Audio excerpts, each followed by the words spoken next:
I'll tell you which court you're going to. I'll set a bond for you if I can.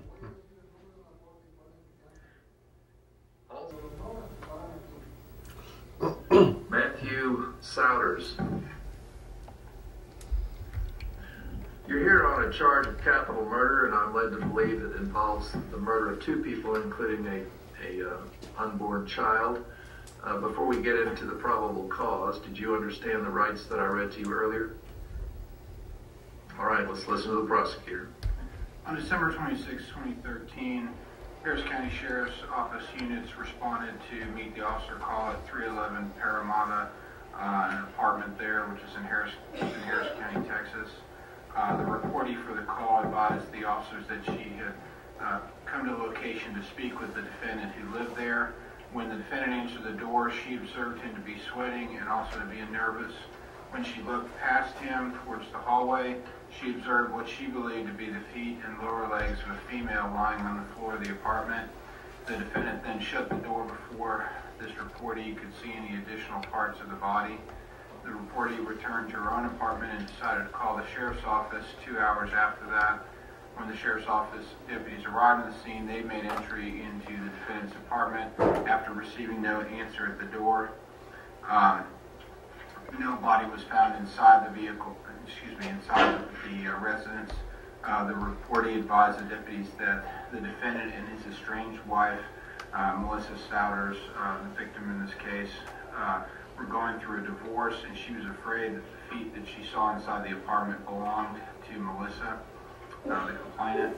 The reportee called the defendant and allowed the deputy to listen to the conversation. The deputy reported that the defendant told the reportee he had strangled his wife for pulling a gun on him and had disposed of her car in the Greenspoon area. Harris County Sheriff's Department investigators then interviewed the defendant on December 26th. They questioned him about the victim's whereabouts.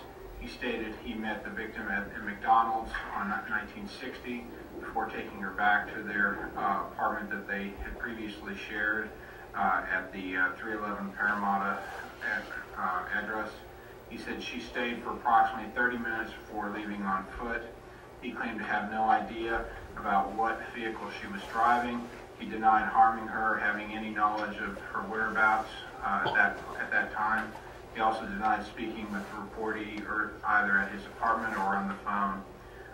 Investigators then spoke with Melissa Sowders' boyfriend, Jason Sanford.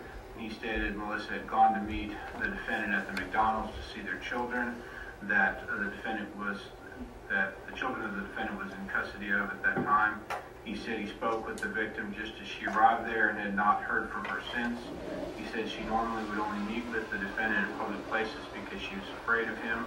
Investigators also spoke with Melissa Sowders' mother and father, who both stated that they had not heard from her.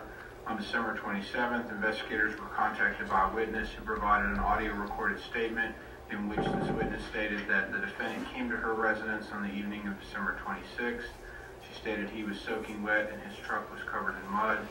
She said that the defendant told her he had strangled Melissa to death after she pulled a gun on him. He told her he blacked out, and when he came to, she was dead. He said he stuffed her into a large black trash can and transported her to Cypress Creek, and there he submerged her body. On December 27th, the victim's car was recovered from the 16,712 block of the North Freeway, which is a trucking company storage yard. It's in the Greenspoon area. On January 2nd, 2014, a body was recovered from Cypress Creek in the area where the witness had reported the defendant had claimed to have placed the body. The body was visually identified as being that of the victim by investigators. They were also able to identify the body by several tattoos reported by family members. One of the tattoos was the name Matt for the victim's estranged husband, the defendant.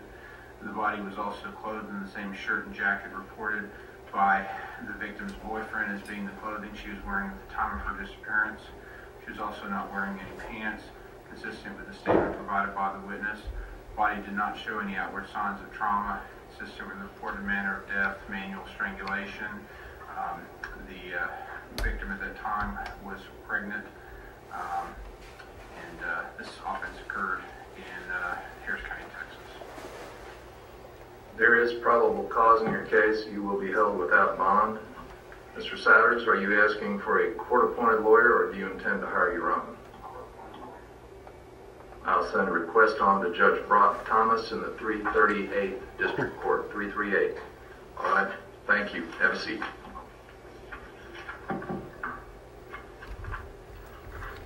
Candace Michelle Neal.